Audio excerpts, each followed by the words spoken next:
Hi, this is Kevin. I am back with another React video. I am going to try very hard not to make this a Kevin reacts to Opeth videos channel. But it's where I'm at right now, and it's what I'm into.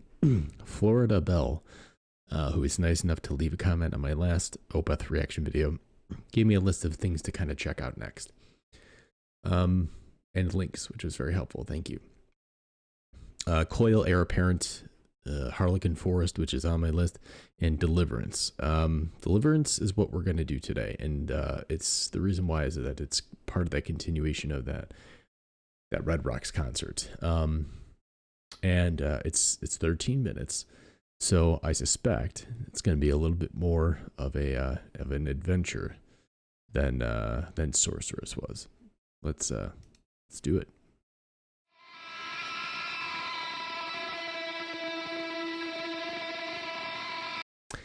720p. Doesn't look like this was released by the band. The quality isn't as great, but we can deal.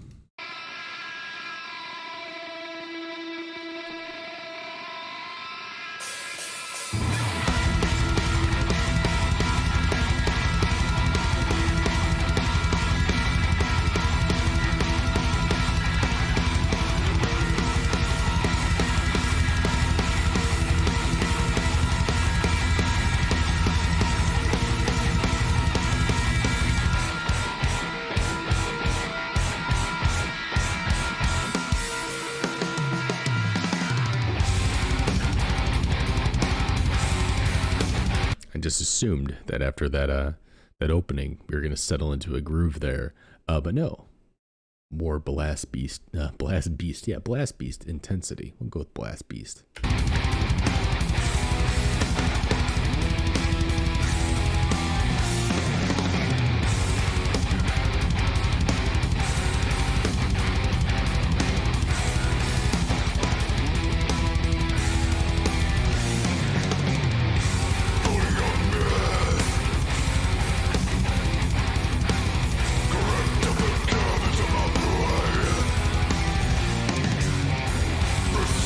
That was awesome. That was a great fill right there.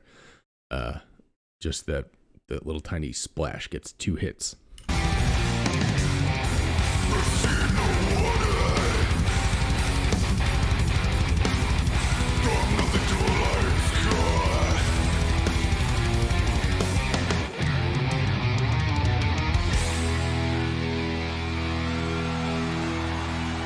Great camera work.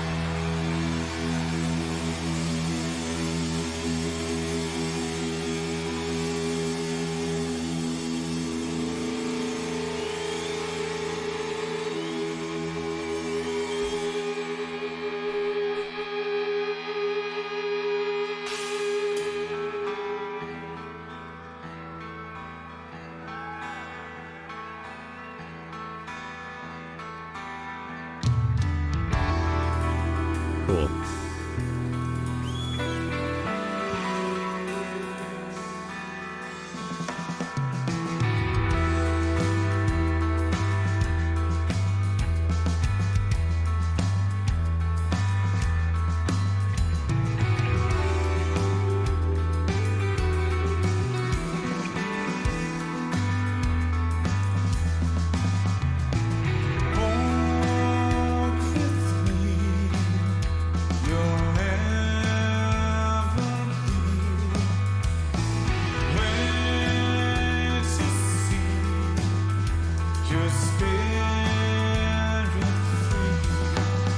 I'm going to say something here, and people might not like it.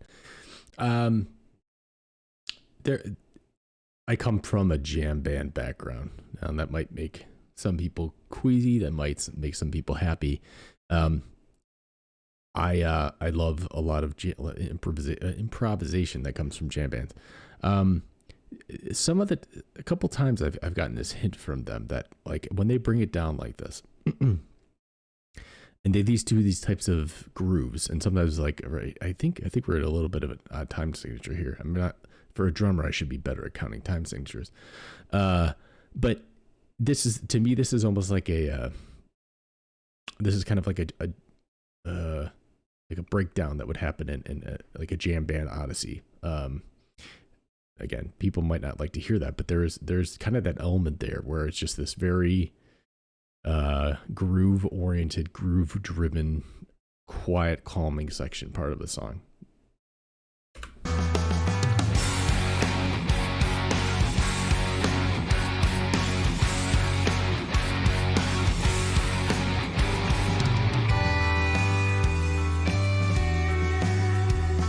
Like the band that comes to mind is Humphreys McGee. Like that part right there seemed very Humphreys McGee to me.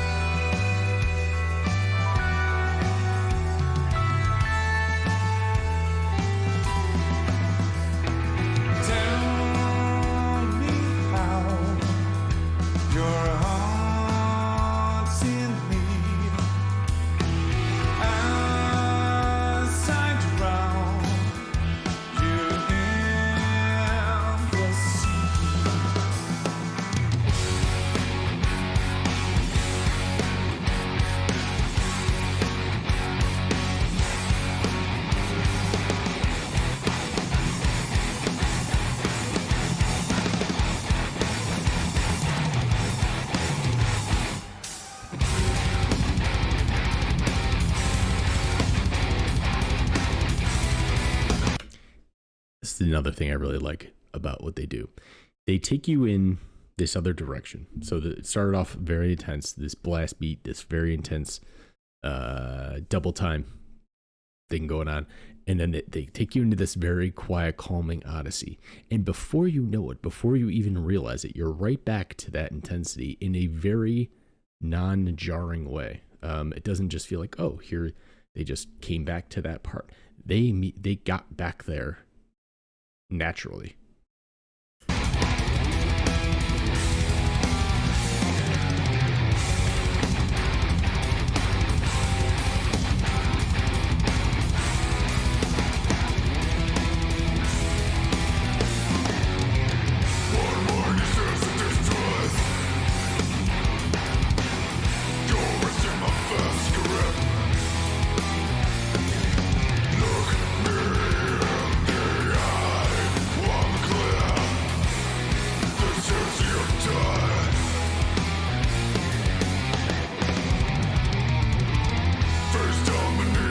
That was a cool fill. We're going to listen to that again. I love his drum fills. It's one of the coolest parts of the drumming. I mean, he's an incredible drummer all around, but some of his drum fills are this one seems like the beat is lagging a little bit. Like it's like a half beat off. It's very cool. Hold on. First dominate the church of time.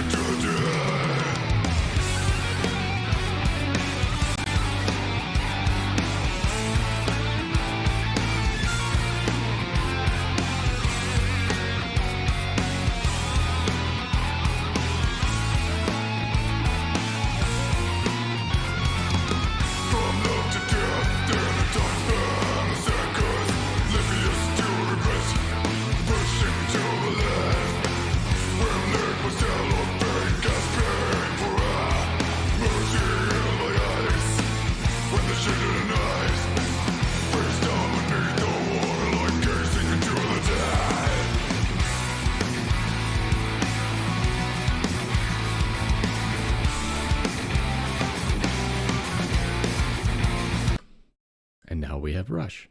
Again, said in the last video, I don't mean to make comparisons to minimize originality. Never. But this, to me, just smacked of a Rush bridge section or something like that. Let's go back and listen to that transition.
bassist blows my mind. There is no muddle in anything that he does. Everything is so precise. Everything is so everything has an attack to it. And there very rarely is this kind of I don't know how the word is. Like it just everything is so clean in his like his playing and his attack. And it's again so calm, so chill. Just very confident playing.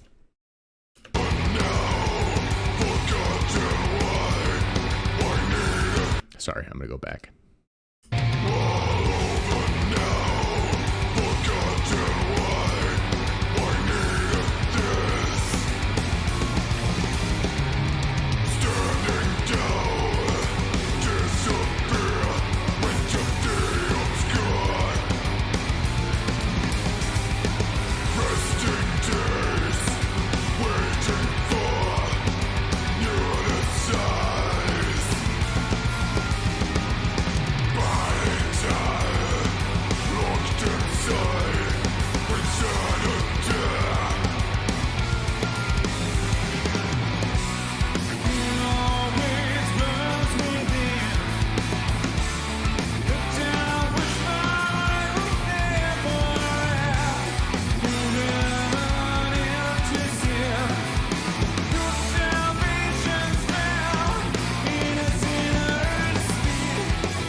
Sorry, I just whacked the microphone. I don't know what year this was filmed. I should probably know that. The point being that I know these guys have been together for a long time at this point, and they're still having fun, seemingly. They look like they're still having a great time up there. They're playing songs from all eras of their catalog, and they're playing them with fervor, which is awesome to see. I think there's nothing worse than seeing a band that you love not play their songs like they love them to. And these guys clearly do. Very cool to see.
Just infectious riffing. So again, I'm gonna go back to this Humphreys and McGee thing because I'm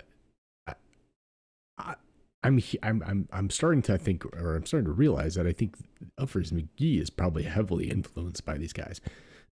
Some of what I'm seeing riff wise seems like it was inspired Jake Sininger. I can't remember how to pronounce his name from Humphreys McGee, but even just kind of the syncopation of the drums and the riffs seem so familiar to me. I grew up on that band, going to see them at like Naperville Rib Fest, you know, and now they're pretty big in terms of at least jam bands go. But I remember just thinking like, man, these guys rock so hard. But I'm starting to wonder, like, I don't know, are they just big Opeth fans?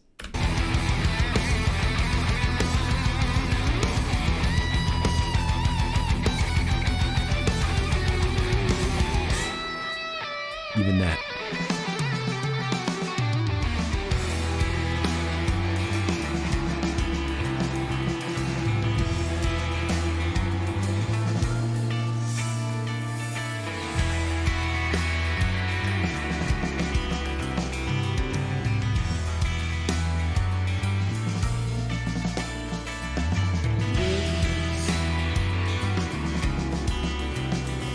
The other thing I'll say about the drummer is when they bring it down like this and he's playing Ride, it doesn't sound like someone that, you know, is a rock drummer trying to play down. It sounds like somebody that has that touch either way. You know, they know how to do those insane, you know, double time beats and stuff. But he also, like this, he sounds just as comfortable, you know, bringing it down and, you know, getting texture out of that ride cymbal and in ways that, you know, somebody that, you know, plays mostly jazz or something would do as well.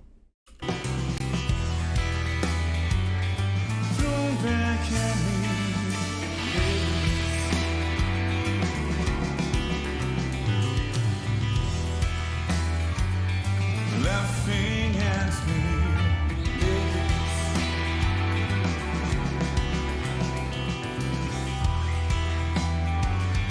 throw back at me,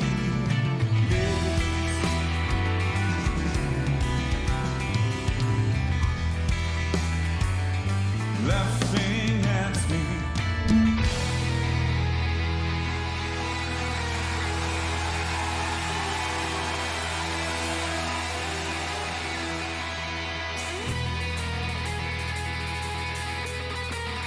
Here we go.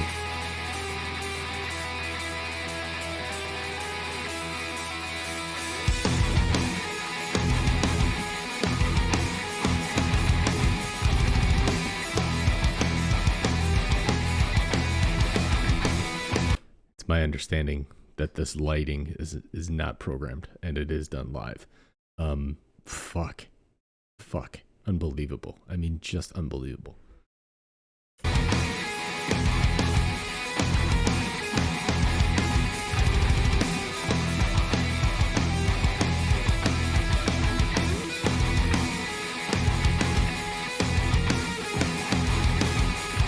That guy's so happy.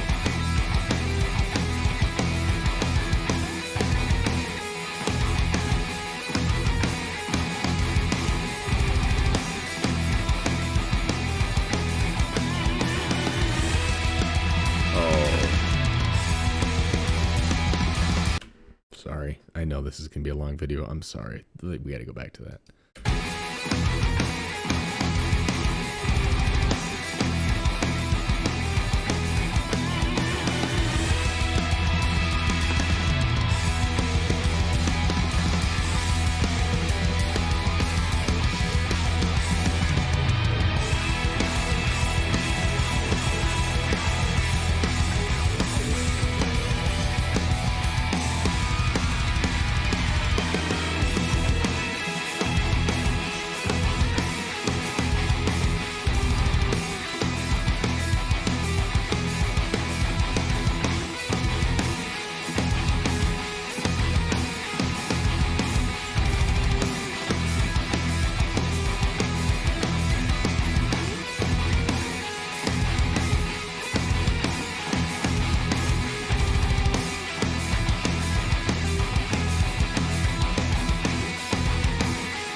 that organ is nasty.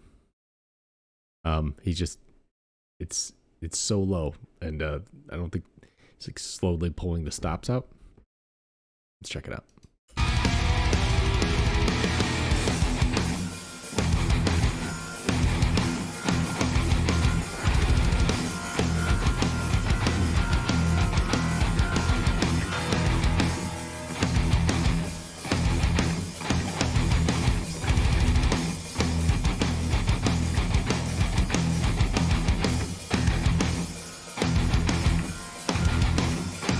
Tornado siren.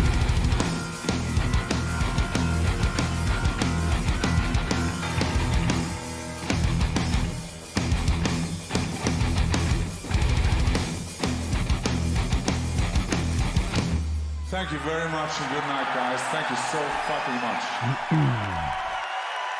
We fucking love you. Thank you. Okay, super cool. All right, take it easy. I'm not ready for Ghost. All right, so that was awesome. I just can't fathom being there. I'm so pissed that I'm at this point in my life and I've never seen them live. Especially at somewhere as cool as Red Rocks. All right, let me go to the notes. This video is already 22 minutes long, so we're gonna run through this quickly. Musicality and technicality. Obviously, it goes without saying at this point. These guys are mastercraft musicians. The thing that stuck out to me here was more of the bass work and the drum work. Now there was no kind of nothing super crazy. I mean, obviously all this music is super technical, but there was nothing like, to me, like Ghost of Perdition seemed almost like they're just showing off. Like, this is just a display of what we can do. This to me seemed a little bit more of a just like a texture or like a layering game where there was themes that were returned to, or motifs that were returned to throughout the whole thing, but that last part was just like again, I keep coming back to, like, it could have been a jam. Like, I know that probably wasn't improvised, but it had this sense of taking you through like a part of a song that was meant to keep you guessing as to what was going to come next, and it was more about layering and texturing than anything. The arrangement of the song, very cool. Again, there were some surprises, some things thrown out there that I was not expecting. It seemed to be it seemed to be more, I guess, yeah, and maybe a little bit more of a standard song format, but at the end there it was really about that outro. That seemed to be the thing that was all building up toward, which is very cool. I'm not going to talk about the production. I've already said that this Red Rock show is just a masterpiece of production. It goes without saying. The kind of the main takeaway from this for me is like, these guys, this isn't just a metal band. These guys are not just like, they're not just a metal band. I shouldn't say that. They're not just anything. They're not just a metal band. They're not just prog. They're not just anything. These guys can be anything they want to, I think, at any given time. But what I'm really learning is that, like, they're a full package in the sense that they have the ability to write grooves, melodies. They're not pretentious, and like, they're not going out there to just shred for the sake of shredding. That the things that the choices that they make in the technical parts of the songs are very intentional. And from song to song, they're it's not the same. I'm not hearing the same tricks repeated, right? I'm hearing similar, I guess, similar motifs or similar kind of grooves or similar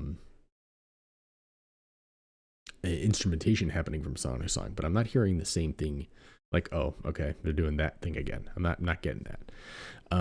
So, I'm 3 songs in now. Ghost Perdition, Sorceress, and now oh geez, what did we just listen to? Deliverance? Yeah, sure. And I'm really excited to see what else is out there, just because we're running the gamut. And we're also running the clock out. This is a long video. Please, really helpful for people to send things my way. It doesn't have to be Opeth, doesn't have to be metal. It could be whatever you want. Comment, please. Next thing I should watch. I don't have a big. I'm trying to get more people on the channel. I don't have a big pool of stuff of recommendations to pull from. So anything helps, and I greatly appreciate it. Thank you so much. And we'll see you again soon.